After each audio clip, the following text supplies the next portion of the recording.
Are you struggling to close deals? Cold outreach is wasting the time of both the buyer and seller at every stage, especially when sellers are using shallow and outdated data. Your organization can overcome these challenges with technology that translates comprehensive, high-quality buyer data into real-time insights. These deeper insights empower sales reps and teams to adopt the habits of top performers, which leads to better outcomes, like more pipeline, higher win rates, and larger deals. We call this deep sales. And we've built the first deep sales platform with the next generation of LinkedIn Sales Navigator. Right now, you can try LinkedIn Sales Navigator and get a 60-day free trial at linkedin.com/trial. That's linkedin.com/trial for a 60-day free trial. Let LinkedIn Sales Navigator help you sell like a superstar today.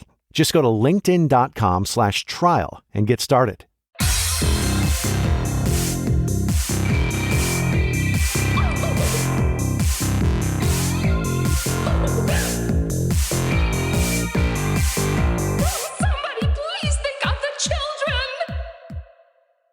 And welcome back to Scarred for Life, the podcast where we open up old wounds by looking back at the films and TV series that scared us as kids. I'm Terry. And I'm Mary Beth. In each episode, our special guest brings with them a movie or TV show or something that traumatized them as a child. This week, our guest is filmmaker Adam MacDonald. He's the director of Pyewacket, Backcountry, 3 seasons of the TV series Slasher, and most recently, Out Come the Wolves, which comes to theaters on August 30th. Welcome to the show. Thank you. Thank you so much for having me. Excited to be here. Thanks for joining us. We wanted to have you on the podcast for some time now because we're huge fans of Pyewacket, but I have loved your stuff ever since Backcountry, which this new movie kind of is reminiscent of in some ways. But I want to know, for our listeners that might not be as familiar with Out Come the Wolves, can you kind of give a little gist or summary? A summary? Essentially, a ex-hunter, this woman brings her best friend, who is also a fellow hunter that they've known each other since they were kids, to meet her fiance to take him hunting for his magazine article. And when they go out, there's a shared history that's a little tumultuous, but they go out, something horrible happens. And then I don't want to give it too much away, but something horrible happens. And then they gotta I love why I'm interested, and then nature finds a way to balance what is wrong, basically. Yeah. You really love nature in your work. What is it did you grow up in the running around in the woods? Why is nature such a big thing in the works that you create? I'm Canadian, man. Are you guys right? So we have animals on our money, animals are a big part of our, we'll say culture, I guess. But Canada, we've always had this long relationship with them, and we have grizzly bears, black bears. We got some, you guys do too, obviously in the States, but cougars and whatever, and timberwolves. But no, I grew up a lot of my life up north of Montreal in Laurentians, which is beautiful Appalachian kind of mountains. And my mother moved up there. I moved up there with her, and it's when you see when you're walking down a path and you hear something growl and it's not a dog, trust me, you're you go, you get your heart goes cold and you realize how vulnerable you are. So, and of course the movies, right? Movies that, touched me were The Edge is a huge movie for me. And then of course Jaws. And I love what the Australians were doing with Blackwater, and they, what else they did? Reef. Those are huge. Rogue. Yeah, Rogue with the crocodile. And so I was just Canada was haven't done any of our versions of that yet. And so that's why, but I'm just attracted to man versus nature. Always have been. Yeah. See, I live in Nebraska right now, but I grew up in Alaska for the first 8 years of my life. So I know exactly what you're talking about because I have shared many times stories on this podcast about our house was up against a wilderness, and you would go down and it was within a minute you were away from civilization, it felt like, and there, it was very bucolic and idyllic, but also you would hear stuff out there. And as a little kid, it's why are we allowed to come out here in this woods? Because I'm here by myself, all alone, and sometimes you will hear something, and it's terrifying. So I clue in, and I resonated with both Backcountry and Out Come the Wolves because of that. Oh, great! I'll tell you a quick story. We were in Vermont. my family when I was just a little kid. I was, I don't know, 6 or 7. And during the summer, we walked up the ski hill to go to this lake, which is not, a bit like backcountry, right? And no one was on this trail. We were going underneath the chairlift, and we felt we were pretty safe and whatever. But we encountered a bear, black bear. We didn't see the bear, but we heard the bear, and I saw a bit of a shadow in the kind of the leaves really close to us. But being that young, what scared me is how scared my parents were. Oh, yeah. That fucked me up. That fucked me up. I thought, we're dead. Like, it was such a primal, like, we're so cozy in how we live now in many ways, right? We forget how fucking intense it is out there in the wild. And my father pulled out like a knife, he was behind us, and we walked down, and then we got to the base, and like the guy that was running the lodge, he's like, "You guys fucking out of your mind? They're everywhere here. They're everywhere. Like, don't go out. Take the chairlift. Don't hike up." Talk about scarring me forever. That I cannot get, like, my mother and my father's face after we heard the growl. See, I never saw bears in Alaska, but there was one time where we had to stay after school for almost an hour because there was a bear on the playground. So, like, I was aware, but I had never seen one, like, outside of like being in a zoo or whatnot. But there were times when that would happen, or it'd be like, we can't go out to recess today because there's bears out there. So it's wild. It's a different world. They just want to have fun. They just want to play. Yeah. But so talking about the woods, I'm curious, Adam, what was it like filming and like predominantly in the wilderness? Because I just filmed a movie of my own that was mostly in the woods, and it is not easy. And I was curious what your experience was like, especially with this kind of film. Did you direct it? I did, yeah. Oh, good for you. That's cool. Thanks. Yeah, then Thanks. It's extremely difficult. Extremely. It's a pain in the ass. It's a big pain in the butt. Well, I'll tell you something. I'll give some stuff away about Out Come the Wolves, but doing backcountry and living in the woods and knowing how, feeling, you have to have a good director of photography too, because you know where the sun's going to be. And you kind of like, I leaned on Christian Beale's, my guy, heavily to be like, okay, the shadows will change in like an hour. So we have to be over here. We're like, we just always 4 or 5 steps ahead of the game, and you can't plan for sun or no sun. No. But I don't know if you've seen Out Come the Wolves, but the actors never met a wolf ever. They never saw one. So like we shot all the wolf stuff with the stunt people in Alberta. Okay. So and weeks before. And then we shot with the puppets and the actors to splice that together. So when me and Christian were there, we're going, there's poplars and pines and the kind of landscape that we needed to like match enough. We just found this little pocket, and then we went out and did it. Like the wardrobe had to be the exact same thing. The way he turned had to be the same thing, but the weather, it kept us up at night forever. So when this attack is sunny, so the sun was over there. So when we go to the other side, that's got to be over there, but it's got to match. And we were so lucky because when we did like the wolf attacks in Ontario, without the wolves, the weather matched the attacks. So we were like thanking the cinema gods for that, because that's nuts. It could have been like horse. I mean, it's tricky. Yeah. Wow, it's so tricky. That was crazy. The trickiest shoot of my career so far, for sure. Wow. That's so cool, but also terrifying. I know, like, the continuity continuity keeps me up at night too. I understand that. I'm just like, oh my God. So that's wild. It's nuts. It was crazy. Wow. Like, I had sleepless nights. I mean, this is going to be a disaster, but no, I guess not. You over-prepared and it ended up being okay. I mean, the adage that we always hear is, don't work with animals or children. And on your first feature film, you're working with animals. And then on this one, you're also working with animals. Yeah. How hard is it really? Like, was that a tough experience working with them, vice actors? Yes and no. Yes, very difficult to work with because they're not trained like dogs, like the bear or the wolves. They're not trained; they're guided. Yeah. And you have to like the DP that I lean on. I got to get like the best of the best to do it, right? So Donna Dubé did the bear. She was the best I heard. She was the best. Her specialty was bears. And I could see. And then with Wolf, it was Andrew Simpson. Like he's been involved in the movie for 4 years before. Yeah. Because I was like, I didn't want to do the movie without him because he's the best Wolf guy in the world. He does like Game of Thrones. He does John Wick. He's the guy. And where the difficulty is that you think the wolf's going to do something and you know it's not going to do it. Or you think the bear's going to do something, it's not going to do it. So it's that trying to find like, I can only use this moment or this moment. What's the best? It's like the greatest hits.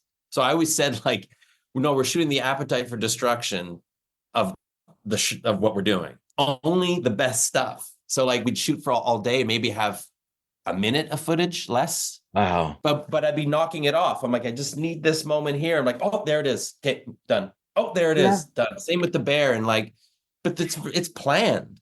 It's overly planned. Like I did the previs with like dogs myself, showed Andrew, then we did with puppets, and then we did it without the puppets. I did with drawings, with storyboards. So we were like on it. So it's just because it's very quiet. It's a whole production to bring the wolves out. Yeah, I bet. You're walking out 5 wolves, right? And they are not small. Like they're huge. Okay. Wolves are fucking humongous. So fucking scary. They're scary. They can be. They're beautiful, majestic, but when you're around them. Did you get to interact with them at all? I know. Yeah. I know. Okay, cool. Because I know it's different with each species and everything, but no, the bear couldn't get close to. Yeah, no, that one. Me and Missy were in the tent at one point, lining up something, talking about, and the bear was there because we're very quiet. Like you can't piss around the bear, you can't yell, can't run, can't eat. Prima donna. It's like they are. I've heard that they're all prima donnas. I've heard like they're just like. But the wolves, you know what struck me about the wolves is they're like cats, where. Oh, they have to be around the environment to get comfortable over like 3 days. Like there's a huge fence around where the perimeter where they're working, and they come in. They need to they move around like cats, very skittish, and then they get comfortable and they're ready to play. Andrew's the guy though. I mean, he's part wolf. I think they're like his children. That's amazing. So cool. It's amazing. That's awesome. But yeah, they're huge. Like when I first met him, he's like, "You want me to do the movie? Fly out and meet the wolves." So I'm like, "Sure." So casual, cool, whatever. I was like, "All right, let me max out my credit card and I'll come see you." I went like 2 weeks later, and he's like, "Am I going to see?" He's like, "You're going to be around them." We went into like this small forest that he has, and he let them out, 3 of them. And I'm like, "What?" He has one of those. He has like a full on reserve sanctuary for his like a sanctuary for the wolves. Oh, that's and they so came out, cool. and it's like where I live in my apartment. We have a couple of big dogs live in our apartment building. And when I got back, I was like, they look so small. That's a toy poodle. That is not a. There's one in the movie that's a kind of silver or whitish, and when he comes on, I was like, this thing is huge. And I'm terrified of dogs. I've had a number of run-ins with regular dogs, and I cannot imagine seeing an animal that big in the wild. Like I would cease to be at that point. Yeah, his head, the alpha. I think you're talking about the alpha that he had. Yeah. The Timberwolf. His head was the width of my waist. Like he looked up. I'm like, oh my God. No. I was intimidated. They're big, man. They're really big. That's so cool. They don't how move cool like to work dogs. with them. Oh, that's why. Oh yeah. They're not like dogs at all. They look at you different. They're more quizzical, it seems. They don't want something from you. They're just like, oh yeah. Who are you? What are you doing? What do you want? That's the feeling you get. Like, do I like you or not? That's the feeling you get. Look at you. Oh, that's so scary. Like sussing you out, and you're like, I promise you, I'm cool.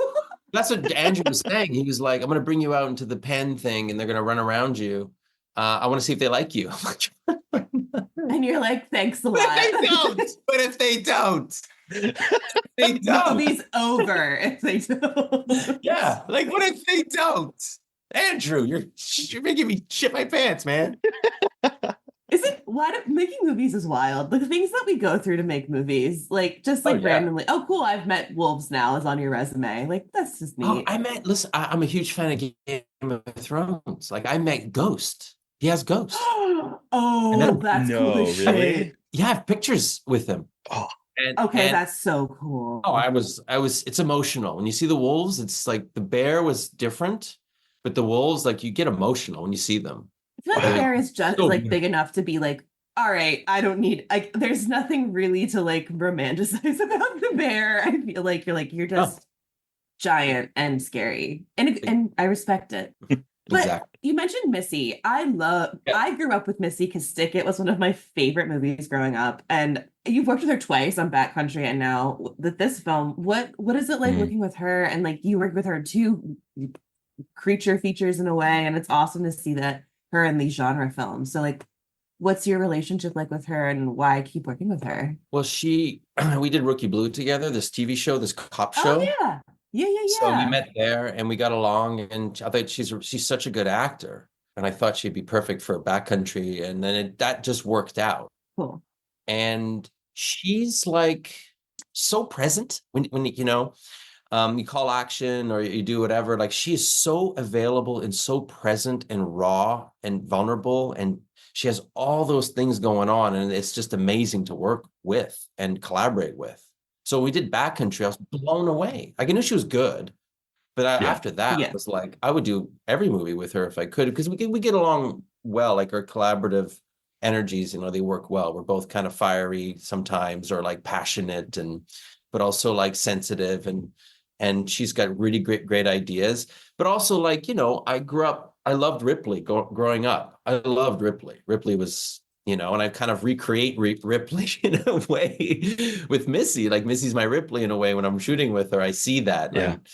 So that's all really. And she's hell yeah. She likes the emotional content of the film. Like when I offered her Backcountry, she wasn't sure at first. She was like, "Let me read the script and see." And I was really nervous. And she read it, but she wasn't really into the gore or any of that stuff. She's more into the emotional connection of the characters, the journey the characters are going on. That's what she's attracted to. And with Wolf, we talked about it, and she does FBI, and she's amazing because she was shooting FBI on a Saturday, and she flew out Sunday and was shooting Monday. Oh my God. That's crazy. I know. Wow. Okay. That's amazing. She likes dirt bikes. She likes dirt bikes, the bow and arrow thing. That's her vibe, right? So she's from Vancouver, so she wanted to get. That's the movies she wants to do. She loves the action adventure, and plus, we're getting a little older, I guess, to see like we can't do these forever. In a way, let's sneak in one more. Hell yeah, that's so cool. All right, so take us back to kind of the start. How did you get introduced to the horror genre? My older fucking brother. Yeah. Okay. All right. The irony is he doesn't even like horror films. He loves comedies and stuff like that. He loves like Will Ferrell comedies. No, he showed me. Oh man, I had no idea what horror was. I don't know, but I was maybe 6, 7, 8. I was too young. Okay. He had a friend down the street, and he's like, "Come watch this movie. You got to see this."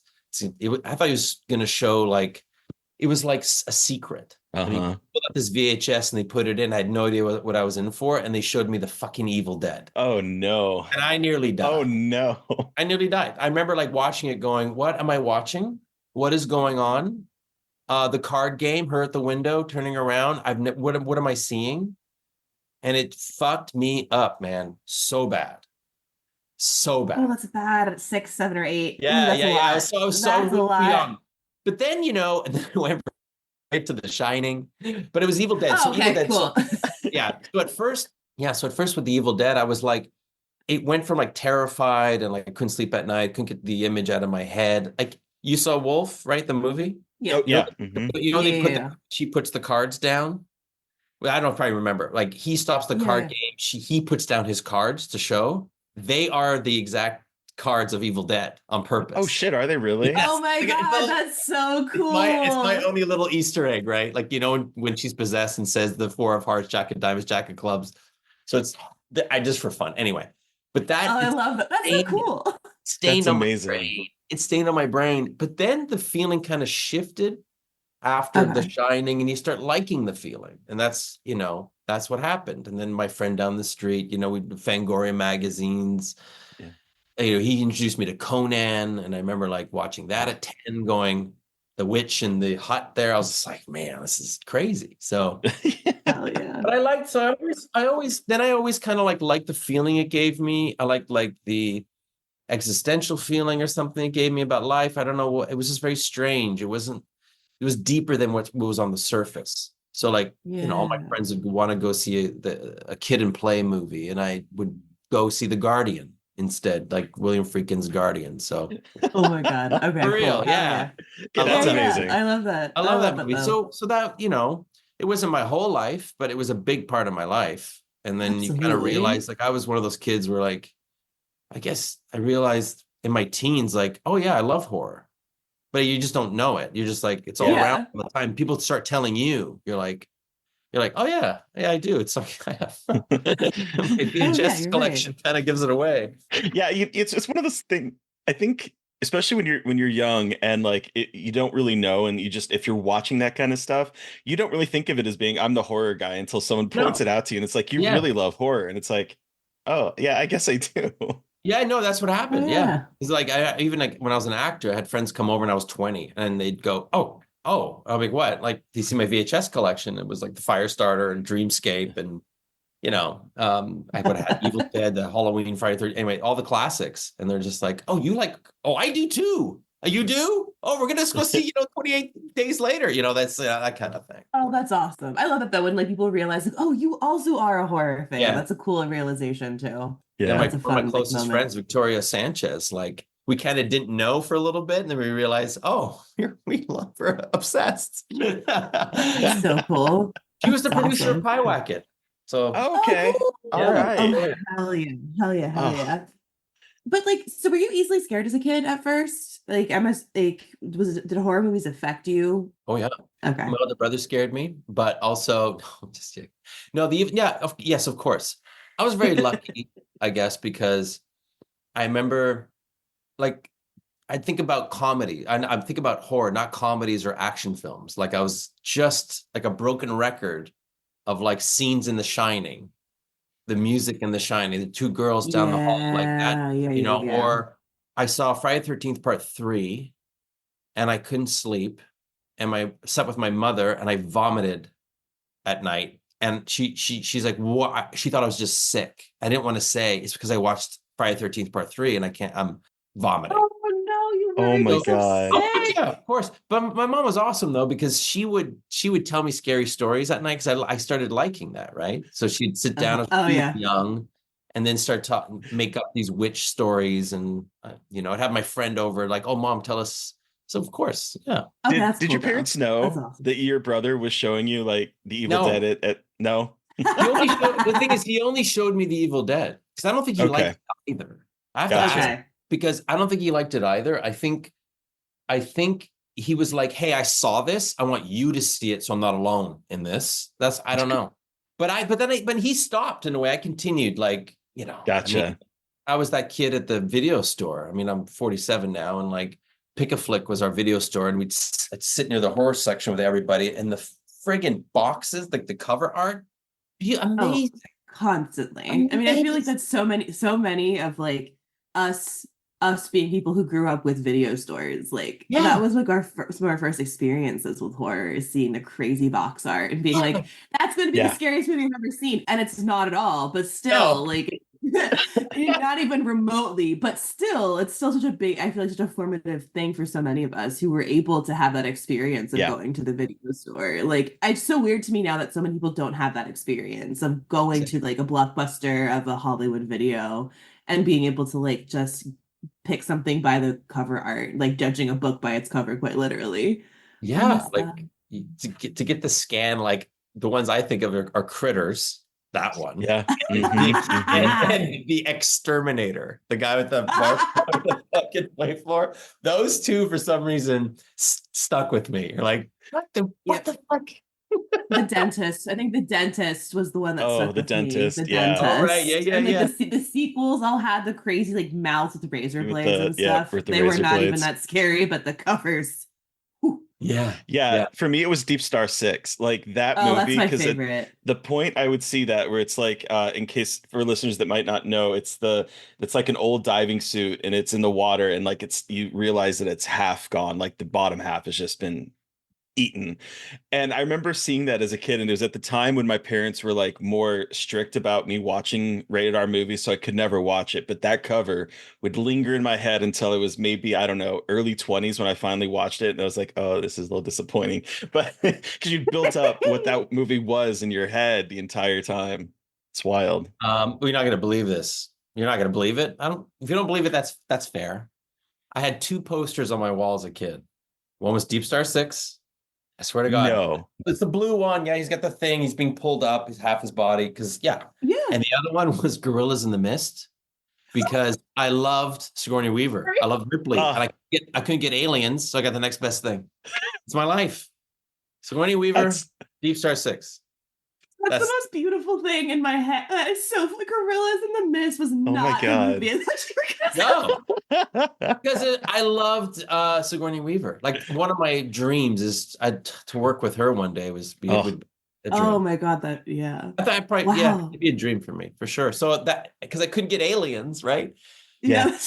Like I probably watched Aliens and Predator the most of any movies in my life. I had them on like SPs, like video cassette, so you can put like 6 hours on it. And I watched like, every day, lunchtime, after school, or whatever, constantly. Yeah. Like Vasquez. Yeah. So are you so excited for the new Alien movie? Yeah, I mean, yes. Yeah, I will see it. Am I excited? I like the director a lot. Yeah. I love his Evil Dead.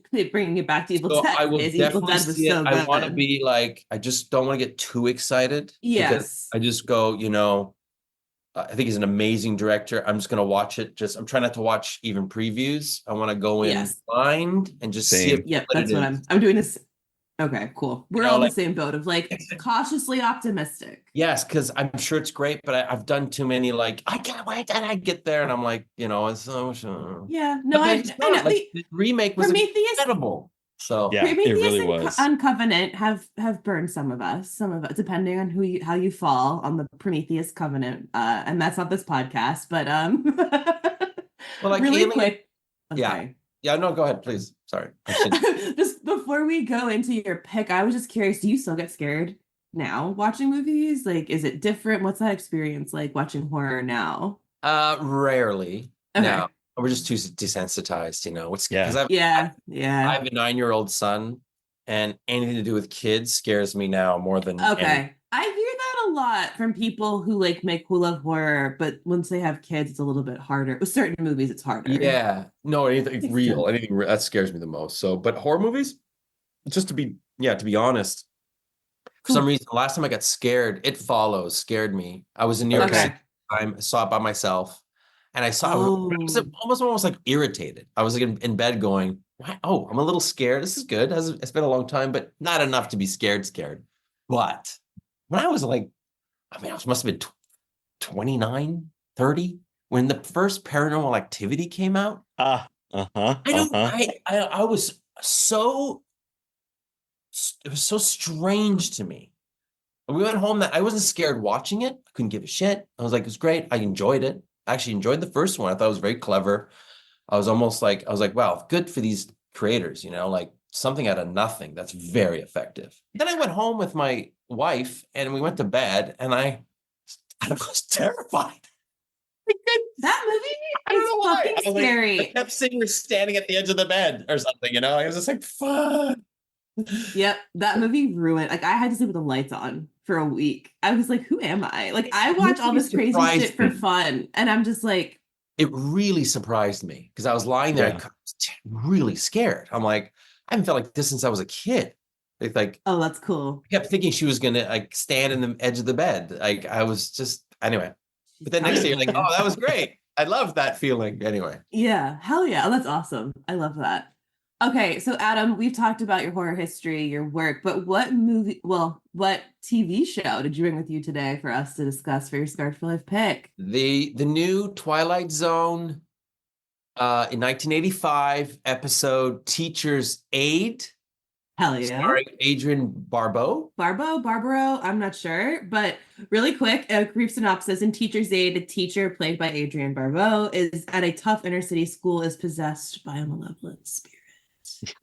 Yes. All right. So Adam, take us back to this episode. How old were you when you saw it? How did you see it? What about it terrified you? Why is this one of your Scarred for Life picks? I saw it live on TV. Okay. And I was probably 8. And I think it was because it was on TV. I think my parents are more lenient about it. Oh, okay. Oh. You know, and then because, you look at it now, it's not The Exorcist. It's not The Evil Dead. It's not The Shining. There is some kind of camp to it and everything, right? They didn't find it scary. But being 8 years old, I just remember we'd watch Twilight Zone. I watched The Hulk. With Lou Ferrigno, we'd watch, Miami Vice with my mom and all that stuff. So the Twilight Zone, I couldn't wait to see the Twilight Zone. I was starting to get into it then. I think I saw The Shining at that point. But for some reason... Were you familiar with the older Twilight Zone, or did you only know? No, just the black and white. No, not really at the time. So I was introduced to Twilight Zone. When I remember seeing the new Twilight Zone, I was like, okay, I don't know what the old one was. So none of them really scared me. I remember one when I was a kid. I think I watched my whole family would watch it. That I remember, not all the time, but I remember the one was a fortune cookie, but they weren't scary. The way rated R or whatever. Right. Yeah. But this one, for some reason, and it's a bit in Pyewacket, where something that scares me the most is when somebody's not who they say they are. That scares me. Yes. To go hey, we'll say oh, Terry's in the house. Oh, but it's not Terry though. It's not. That fucks me up. No, he's there, but it's not him. And then Terry walks out and pulls up in his car. He's like, hello, the real Terry. That's who's in the house? Real quick, I want to interject real quick. Sure.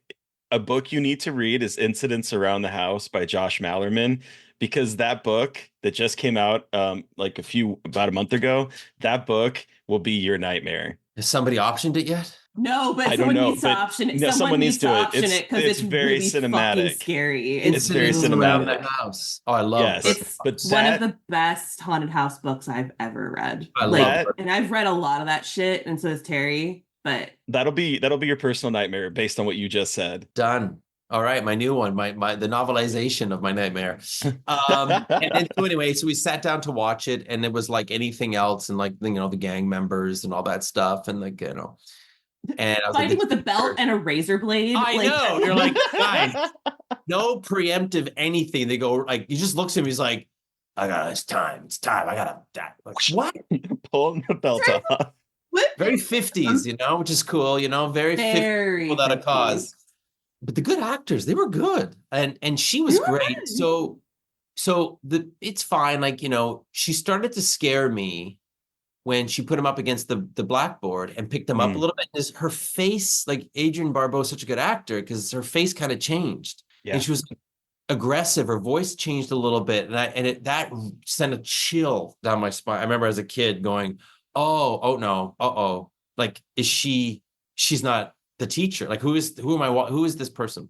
But I remember when he goes to get her and confront her, and he goes into that library or the storage area or whatever, and then she reveals her face when she's not her. Oh, I mean, I felt sick to my stomach. I was terrified. I couldn't get her face out of my head for so long. Oh. And then I never saw it again. So until recently. So I never saw it again, but it's absolutely echoed from that point on with there's Pyewacket is that to me.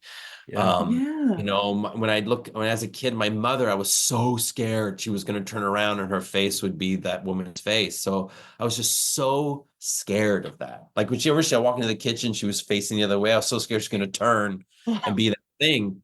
So someone's face changing was the first time I was really introduced to it. Thriller as well, but this one, I don't know, because I didn't expect it. I didn't expect it to happen.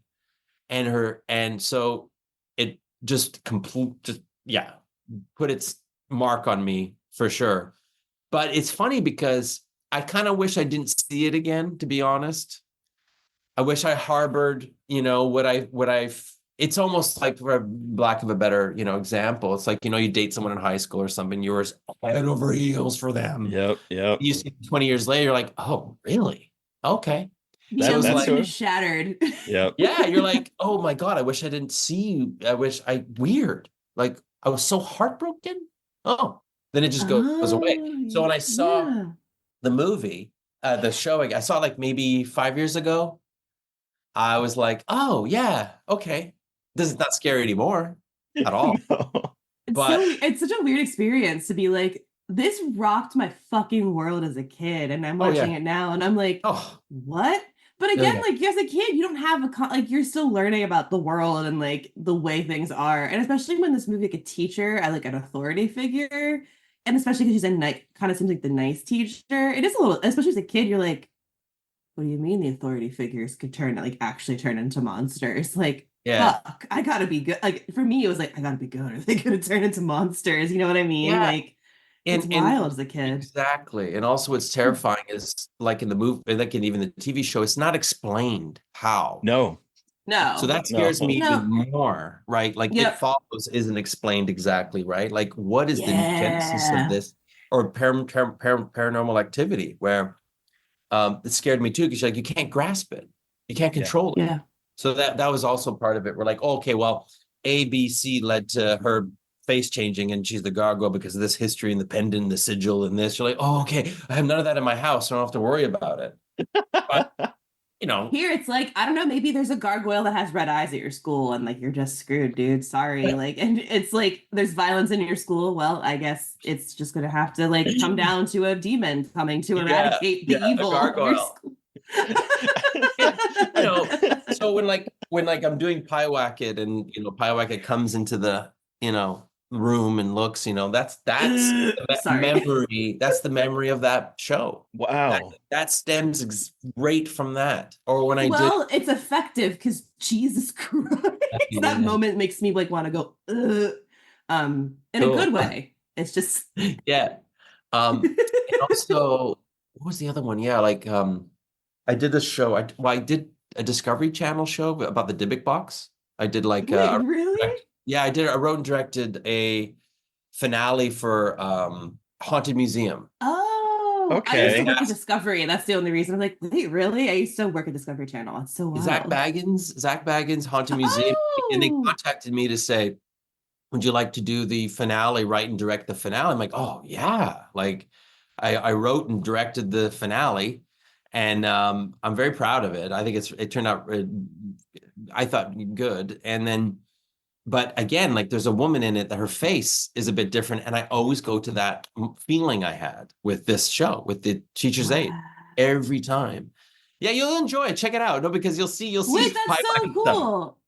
Oh, that's awesome. I don't think I realized that it was like shorts. I don't think I realized it was scripted shorts for that series. Like, yeah, it was scripted. They hired a bunch of like genre directors in Canada, and some not, and then they would just like write and direct like a half hour, but they asked me to do the hour and a half version or the 2-hour finale or whatever. I had a blast doing it. That's awesome. I had such a blast, but it was so strange because you're like, I write and direct movies, as you know, and like sometimes a movie will take 10 years. Sometimes a movie will take 3, 4, 5. This one was like, oh yeah, I wrote it. A month later, we're doing location scouting, and then we're shooting it, and I'm done. And you're like, well, that's nice, I guess. Like, thanks. That's so wild.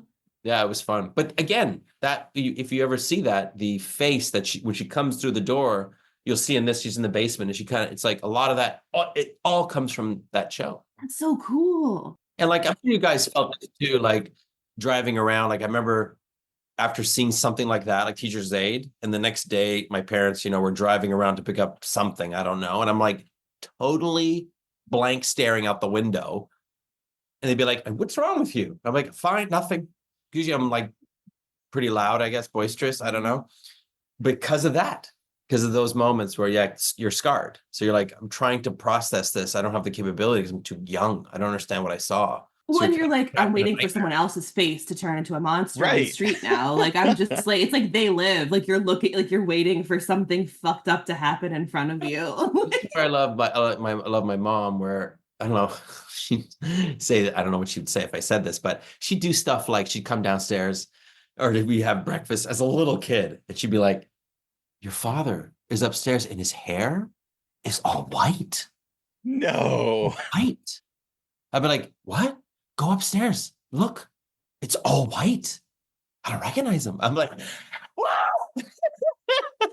Yeah. Your mom sounds like cool as shit. Awesome. Yeah. Like, Oh, I mean, yeah. like, that's so funny. Just like, I just want to fuck with my kid. Like, kind of harmless in a In way. a good way. Yeah, yeah, of course. I don't know if she'd do like that. She'd be like, what? Really? I don't know. But I remember that very clearly. Incredible. Sounds like a fun place to grow up for the most, like, at least a little. Yeah. I mean, our Halloweens were with like the plastic mask and, Mhm. you know, and my brother who loved Boba Fett. So he had like I wish he still had it. Probably worth a lot of money. But he had the I was going to say that could be worth a lot of money if you had the and like African so, Boba get Fett this though. costume. We went late, and like he got Boba Fett. Lucky him. There was nothing left but Minnie Mouse. I had to be Minnie Mouse that year. So we went out. My older brother's Boba Fett, and I'm Minnie Mouse, and I rocked it. Like, let's go, I man. was gonna say rocked. I love it. No, Hell yeah. he gets one of his dreams, and you get Minnie Mouse. I love Yeah, it. yeah, but Boba Fett, and he was, and because I was like, I like Mickey Mouse, but that's Hell fine. yeah. That's amazing. So after watching that episode of Twilight Zone, just so before we wrap up, did you keep watching it, or were you like, no more Twilight Zone for me after No, that I episode? did. No, I watched it. I think eventually I watched Hell most yeah. of the episodes of Twilight Zone. Oh, I like it. I love the opening. The opening's amazing. Like the sequence with the music and everything. That was the first time I've ever seen an episode of the 1980s Twilight Zone, was for this show. I don't know the other ones. I don't know the other ones. I've only watched, because I didn't even grow up watching. I just knew about the original one, and I watched that one, but like I never watched the 85. I was like, nah, we don't need it. And I didn't see the newest one either. I think Jordan Peele did his. I just watched the OG. So it was cool to see this and see like the iterations of Twilight Zone. It was cool to watch this and see kind of how the 80s interpreted those stories and into like the short episodic form. It was cool. And the intro's cool too, and how they like kind of, it had the X-Files vibe again, because I grew up watching the X-Files. That was like my point of comparison. I guess where the X-Files copied, I guess, the new Twilight Zone. It had that vibe a little bit of like the spider, weird images and weird music. And you're like, this feels scary, but it's not that scary. Like, really? So I'm sure they did. And like, I love the voice, like Enter the Twilight. It's just so great. But no, we did. I watched most of them.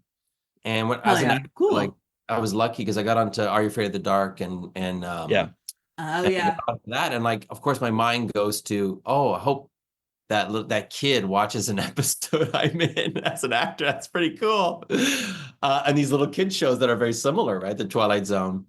But no, the one that stuck out too was the fortune cookie one, where there was always these morals at the end, trying to give you a moral, like, compass. And there's a cookie where he kept eating, and he kept getting these fortunes, and they kind of turned dark at one point. It was like, careful what you wish for. But that stuck with me big time. But Teacher's Aide takes the cake. That's my X-Files home episode. Like, that's the one. Yeah. Oh, home. Like, that's my, that's the one. It's so funny because like this has to be one of my earliest memories, this TV series, because if it came out, and it doesn't make sense to me, but I guess this is what happened, because I remember it came out in 1985, so I would have been 4 at the time, and my dad was a huge OG Twilight Zone fan, so he was really excited for this revival. And my dad also at this point was like, he was living kind of in the past of like horror and sci-fi and all that kind of stuff. So any of the new stuff was not interesting to him. And I remember him being so excited for this new series. And I must have sat down and watched it a little bit with him. And he was like, this is not Twilight Zone. Ended up turning it off. But I must have watched a couple episodes, because until this morning when I sat down to watch this short, I had a vision in my head of this gargoyle with red eyes, and I don't know what it was from. Like I just had this thought in this vision in my head. I must have seen this episode because I saw that and my stomach just sort of dropped. I was like, oh my God, I have seen this episode, at least part of it. And for the longest time, didn't know where that image had come from until this morning. Oh, there you go. Wow. Cool. Yeah. There you go. It's kind of subconsciously sat there. Yeah. For the longest time, I thought it was part of the Tales from the Dark Side, the movie, because there's a gargoyle in that as well. But I've watched that one so many times, and it never popped in my head. And so, yeah, this morning was like, what the fuck? Yeah, that's a great poster too. Tales of the Dark Side. Oh, beautiful. Here's a tip. You guys know that Adrienne Barbeau was engaged to John Carpenter during the filming of Halloween. That's wild. Yeah, that's cool. That is wild. And she ends up being a gargoyle.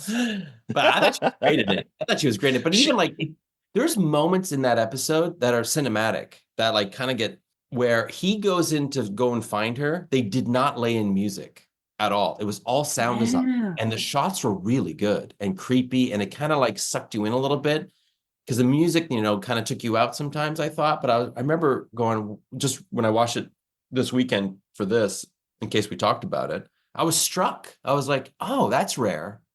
Like that, they really lead into like sound design in that scene. No music at all. Huh. Yeah. Wow. That was really well done. And the acting was great. At the end, the guy over her, thanking her, I believed every word he said. Yeah. And she was too. So. Oh, she was fantastic. I was really impressed because, I mean, it's kind of, on paper, it seems very hokey, right?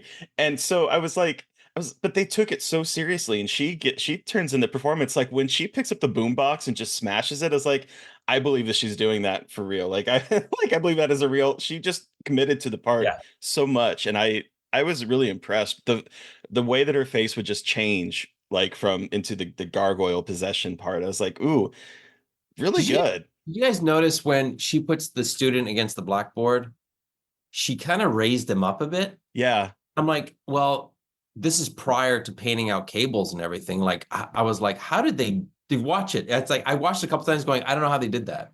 Because she lifts him up, but it's a wide shot. Like, what are they doing? Did they nothing hiding? Yeah. Did they break was it on the set maybe? And they went behind him and they had, but she put him against the blackboard and dragged him across it for a while and then lifted him up.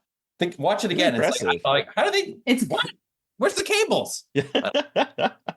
Impressive. What? Oh, yeah. I'm sorry. Before we have to wrap up, Mary Beth, what was your relationship? You said you hadn't watched this one, but so did you watch the OG at all? Yeah, it's actually how I bonded with my father, like my now father-in-law. Okay. He's really into like. He had like we have a vintage Twilight Zone poster that he had when he was a kid. So we have like an old ass Twilight Zone poster in our house, which is really cool. And he was really into it. And I never really watched it, but one New Year's Eve, I stayed at when we were dating at his parents' house, and we watched Twilight Zone together. And like, that's how I bonded with him, like many years ago when I first started dating his son. And now I'd seen some episodes, like I knew about it, but like I really like watched it and like absorbed it when I was like in my early 20s. And that was how I bonded with my father-in-law. That's amazing. I even got him a shirt that was like the New Year's Eve Twilight Zone. Like it was just like a shirt talking about like the marathon they have every year on Sci-Fi. Yeah, that's like our little thing. So yeah, that's my Twilight Zone story. It's cute. And on that note, let's wrap up and give this episode a rating out of 5. Terry, you're up first. How many possessed Adrienne Barbeau's? Right? Is that how we're saying her name? Barbeau? Barbeau. Okay. Adrienne Barbeau. Cool. How many possessed Adrienne Barbeau's out of 5 to give Teacher's Aide? It's funny because this, as an adult, this is it's campy. It's a little silly. It's giving me like Dangerous Minds meets a gargoyle. In some parts of it, like it's kind of hard with like all the history to revisit this, but as a kid, this would have been right up my alley. I must have seen it because I have that image. Like this would have been something that I would have gravitated to a whole lot if my dad had been more happy about it watching it. So I'm gonna give it for an episode. I was surprised there's no like real stinger at the end, like because that's what I always think about with Twilight Zones, like the guy with the glasses that, you know, he finally has time to read and then the glasses break. Like that is the sort of quintessential episode I think of when I think of Twilight Zone. So I was surprised that there's not like something at the very end that sort of like goosed you. But you know, I'm gonna give it 3, and I'm gonna unfortunately cut her in half for 1. I'm gonna give it 3.5 possessed Adrienne Barbeau. What about you, Mary Beth? I'm also going to do 3.5. And this is an awesome introduction to the 1980s Twilight Zone. And I actually might start watching it more and like just kind of go on a binge because why not? Like they're fun and they're short. And it's cool to just see these horror icons now that I think now I can appreciate who's in them. Yeah. And I'm also glad that shows still exist that do stuff like this, like Creep Show and anthology shows that still exist that try to like show off horror talent like that. It's cool, and seeing how this continued that on is neat. And I'm glad I got to watch it and then chat about it here. So yeah, that's 3.5 for me. And then Adam, you have the final word. How many possessed Adrienne Barbeaus do you give Teacher's Aide? I have to give Teacher's Aide 5 right away. Yeah, I guess. And as you know, as my through the lens of my childhood, but watching it now, I would give it a solid. You know, I'm watching the episode of its time, what they accomplished. They probably shot that in like a week. And some of the stunts and everything, and the acting was really strong. So some of the cinematography was strong. Some of the, like, even the special effects, as rudimentary as they were effective. Yeah. And she was so committed. I would still give it a 3.5 Adrienne Barbeau's to Hell say yeah. Worth your time to check out, at least to see some of the history of Twilight Zone in the 80s, which I think should not be lost. Absolutely. That mirror gag with her reaching through. I was surprised about that. Right? Yeah. It's I was surprised. Okay, you know what? You just bumped up my score to 4 because of that. Hell yeah. They weren't lazy when they made these shows. No. It's awesome. They were committed.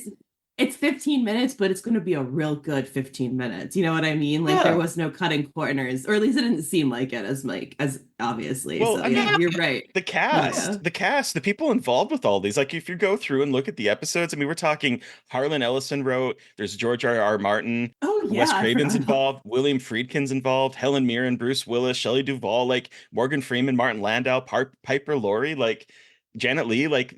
They went for big, a lot of them genre names to do this. So it's amazing to me that they attacked it with such gusto and with real intent to like honor it. It felt like, so it's wild. Oh, that's great. Like you get an opportunity to make your own little movie too. That's why it's probably like, you know, I was so attracted to do the Dybbuk box for Discovery to say, hey, make your little movie, write it, and we'll give you like the platform to make a cool little movie. Yeah. Have like some creative outlet, you know? So that's probably why. Amazing.